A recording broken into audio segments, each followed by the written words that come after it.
We got an update on Deion Sanders' future at Colorado. What's going on, everyone? Welcome back to another episode of the JT Sports Podcast. I'm your host, JT. We're going to lead this episode off with discussing the ultimatum that Coach Prime has just given Colorado if they want him to remain in Boulder as the head coach.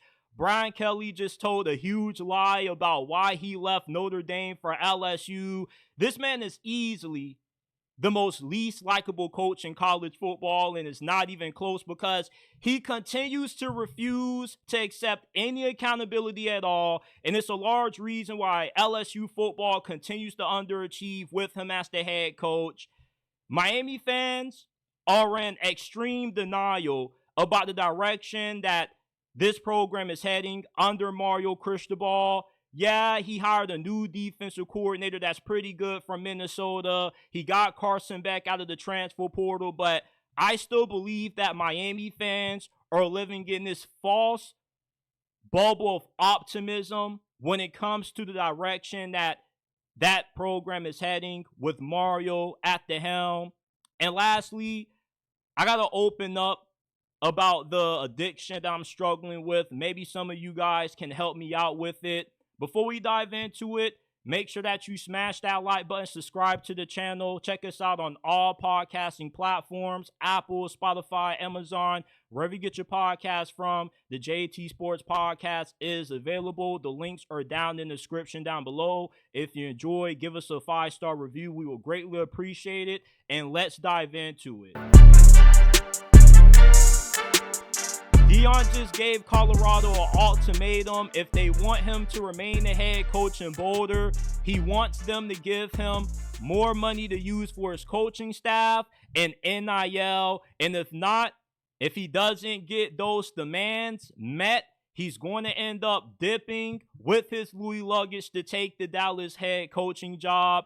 And listen, this is brilliant on behalf of Deion Sanders because he's using Dallas as a power play. This is all about leverage. And there are tons of coaches in college football that use leverage to get what they want in terms of either a new contract or they want improvements within the program. They oftentimes threaten to take another job, even though nobody really takes the threat seriously. But with Deion Sanders having such a great relationship with Jerry Jones, him already being on the phone with them, the reports are saying right now, if the Dallas Cowboys job is offered to Deion, he definitely is going to take it.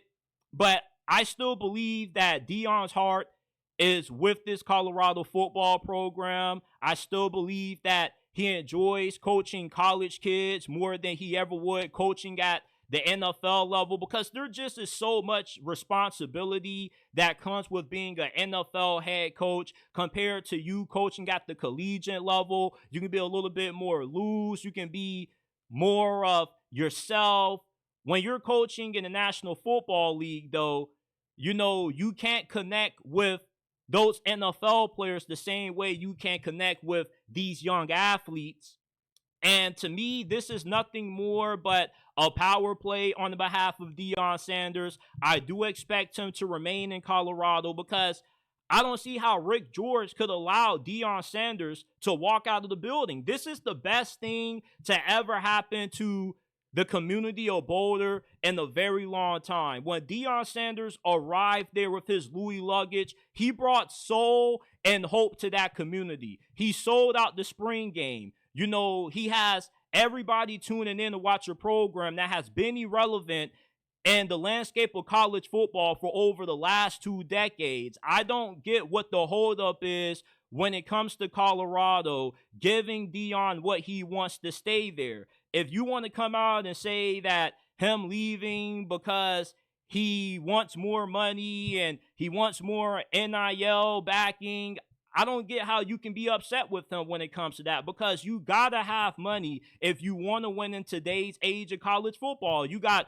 Oregon, Ohio State, Texas dropping $20 million a year on their squads. The only way you're going to be able to compete is if you have money to field a good team. At the end of the day, money makes the world go around. That's what they always say, and you got to pay to win in today's age of college football. Despite of how good of a coach you may be, you can only win so many games if you don't have a talented enough roster to go the distance. So for Deion Sanders, he's using the Dallas Cowboys head coaching vacancy as leverage in the power play to get what he wants in Colorado, because I do believe he wants to stay there, but he wants to have more money to pay his coaching staff, which he wants everybody under him to make sure that they're eating good. And he also wants more NIL money so he can build a potential national championship caliber football team. If you want to get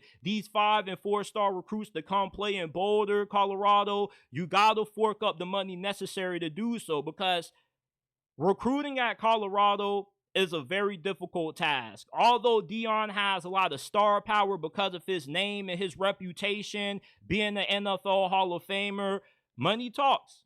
And some of these recruits are willing to listen to Deion because who he is, but they may not really take him seriously because of where Colorado is located at. So if the bag isn't right, a lot of these blue chip recruits are not going to play for Deion despite his name and his star power. So for Colorado to keep Deion, they got to meet his demands.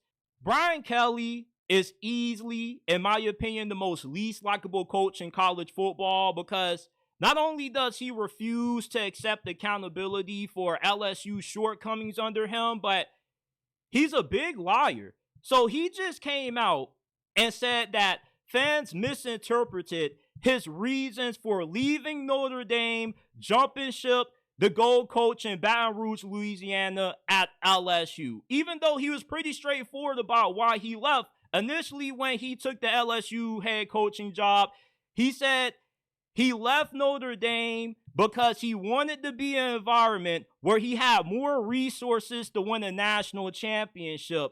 But with all the success that Marcus Freeman has had as of late, leading Notre Dame to the national championship game against Ohio State, I guess Brian Kelly has felt like he has needed to come out and defend himself, I guess, because of the pushback that he's getting for not being able to do what Marcus Freeman has done in such a short amount of time. And Brian Kelly just recently said that he didn't leave Notre Dame because he couldn't win a championship. He just left because he chose a different path. He wanted another challenge. That makes no sense to me. You know, what was the new challenge that you wanted at LSU that you couldn't have at Notre Dame? It's hard to win a national championship anywhere you coach at, rather if it's at LSU with more resources or rather if it's at Notre Dame. You know, even if you do have it all, you got a lot of NIL money to spend and you got the best roster that money can buy, you still have to put these players in positions to win the big games that we often saw Brian Kelly not be able to do when he was coaching at South Bend. And I'm not about to believe that the same guy who had to fake a Southern accent didn't feel like he had a better shot at winning at LSU than he did at Notre Dame. This is somebody that every time LSU loses, he always has the excuse. That's all Brian Kelly has been over these last couple of years. He's just been a machine of excuses for why he continues to come up short. And it's no wonder why Notre Dame is having so much success under Marcus Freeman, because he's just more authentic than Brian Kelly. Every time I hear Brian Kelly talk, I don't believe a damn thing he says. I really don't. LSU fans, you guys need to be ready for what these next few years are going to have in store for you as fans, man. Because Brian Kelly, he may get you to the college football playoffs, but you're never going to have a shot at winning a national championship with him because he never is able to win the big games. Marcus Freeman, over the last few years that he has been at Notre Dame, has tied Georgia for the most wins against top 25 teams at 14. He has just beaten 3 top 10 teams consecutively to get to national championship.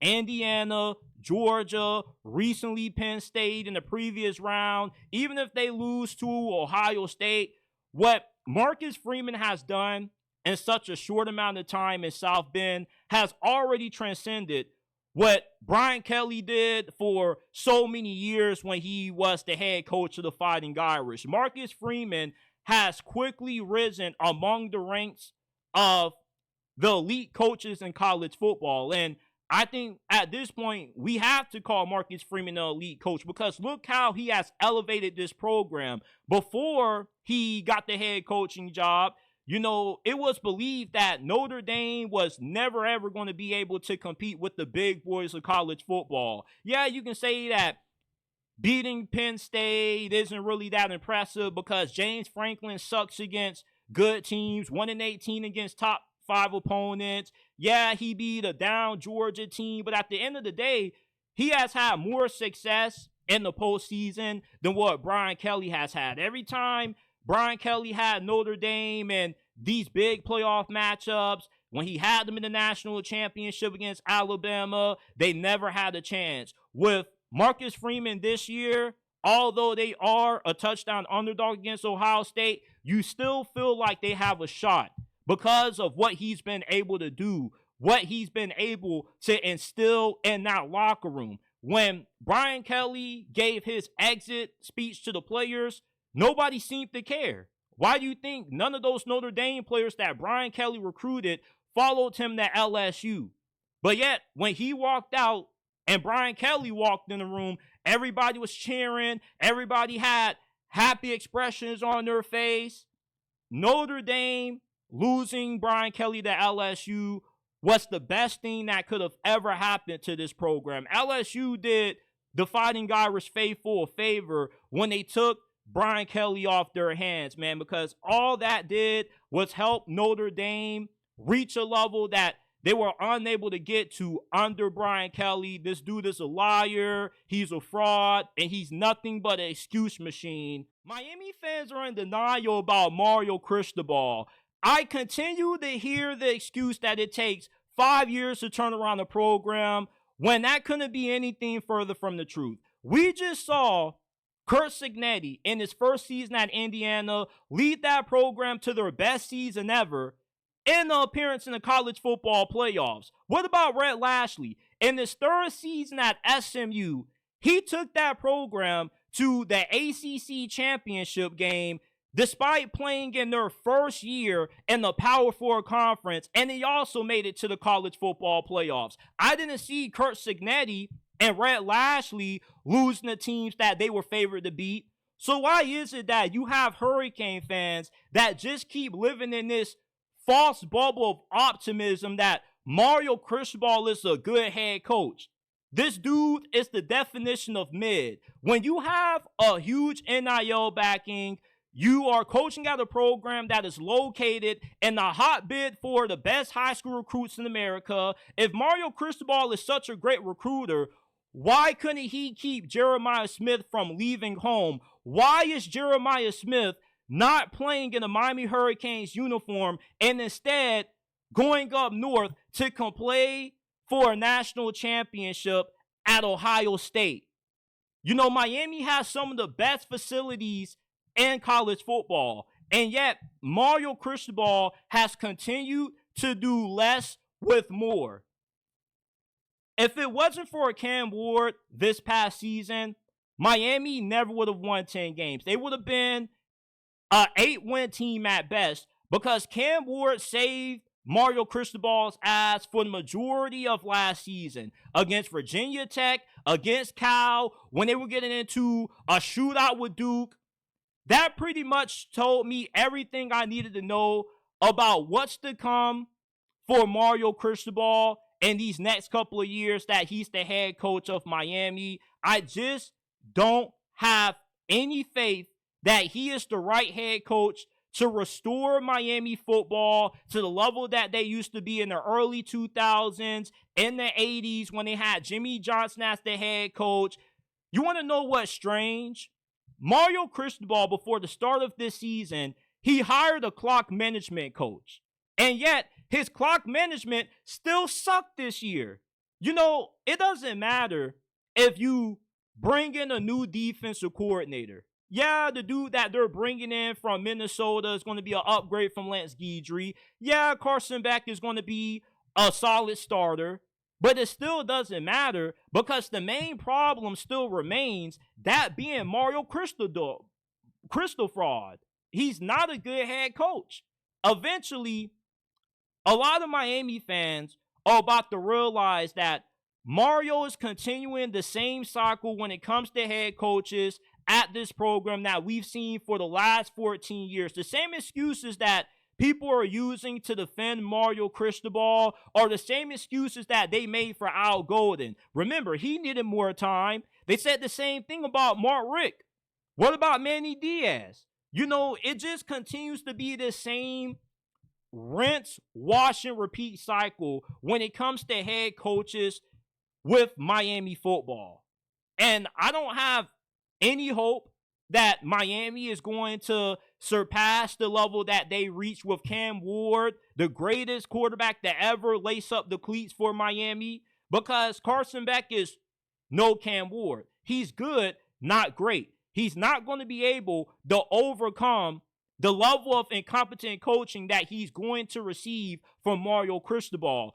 It's one thing to be an elite recruiter, elite at acquiring a lot of talent out of the transfer portal, but it's another to be able to take that kind of talent and to put it in a position to succeed. You see, when you're a head coach, you're like a chess player.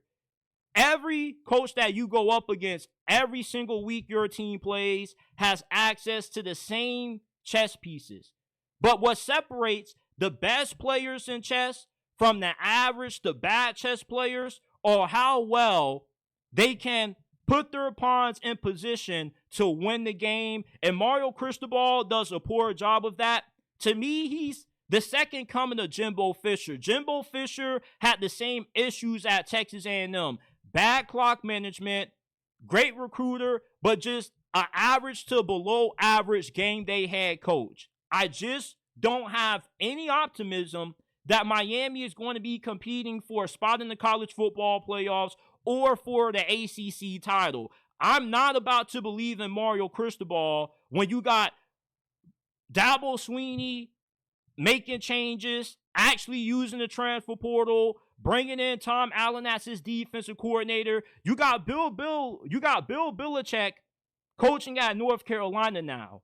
You know, I just do not have the same amount of faith in Mario Cristobal as what a lot of Hurricane fans do. And you can call me a hater all you want to, but Mario has a lot to prove in 2025 because he was carried by a generational quarterback. If Rhett Lashley would have had Cam Ward, they might have beaten Penn State in the first round of the playoffs. If Kurt Cignetti would have had Cam Ward, maybe they upset Notre Dame in the first round of the playoffs. You know, those coaches weren't losing to schools like Syracuse and Georgia Tech. And they had less talent than what Mario Cristobal had to work with. Rhett Lashley made it to the playoffs with Miami's junior varsity squad. He has so many former Miami players on that roster, and somehow he's able to get more out of them than what Mario was. I think that's a huge red flag, don't you? I have an addiction to playing college football 25. I have a problem that anytime I pick up that doggone Xbox controller and I turn that game on, I end up binge playing that game for at least 3 to 4 days straight. I just have a hard time putting it down to a point where I'm just addicted to it. That game to me is like crack. That is one of the best football games that EA Sports has dropped in a very long time. The gameplay is smooth. Yeah, the blocking definitely needs to improve, but I like the atmosphere of the stadium, the details that they have within the stadium. It's not just copy and paste like it is in Madden. When you're playing Madden, it feels like you're playing in the same stadium everywhere you go. But when you play college football 25, every stadium has its own unique vibe to it. And another thing that makes me so addicted to college football 25 is that although the dynasty mode is lacking the depth that we had in NCAA 14, it still is a very fantastic game mode. I am on year 30 of my Georgia Tech dynasty. I'm like 15 straight national championships in, and I still play this game religiously for 40 to 50 straight hours without turning it off, because the dynasty mode, when you think of the recruiting, how unique it is, because unlike NCAA 14, once you leveled up your coach to a certain level, you can get any recruit that you wanted with the instant commit abilities, how much time you could put in. With college football 25, though, it's not easy to just get all of the 5 and 4 stars. For some reason, Texas and Miami always get most of the 5 stars than anybody else. They get like 26, 25, 4 and 5 stars combined. I don't know what it is about those schools, but they might need to nerf them a little bit when it comes to recruiting. But recruiting is just so much challenging and so much more rewarding in college football 25 than what it was in NCAA 14. That's another reason why I'm addicted to the game, because I keep telling myself, like, man, I want to try to build a team with nothing but 5 stars. But yet it's just so hard to do so, just because of the logic that the game has been programmed with when it comes to recruiting. Certain recruits have certain deal breakers, and if your program doesn't meet their requirements, you don't have any shot at being able to get them. And even if you do meet the requirements for these recruits before the season, let's say you have a quarterback and your quarterback play drops throughout the season, he could end up not even being interested in playing for you anymore until your quarterback play improves. I just love how dynamic the recruiting logic is when it comes to college football 25. It does need some slight tweaks, but for the most part, they did a really good job of nailing dynasty mode. Some features that I would like them to add is to expand the coaching staff a little bit more. I would love to have the ability to hire a quarterback coach or offensive line coach. Just let me hire position coaches. We should have enough space on these next-gen consoles to be able to do that. I also would love to see a more dynamic news feed, because NCAA 14, their news feed wasn't that great, but it gave you a little bit more to look at than what college football 25 does. If anything, college football 25 doesn't really have a news feed at all. It just has your bland, this team put an upset, this team won a national championship.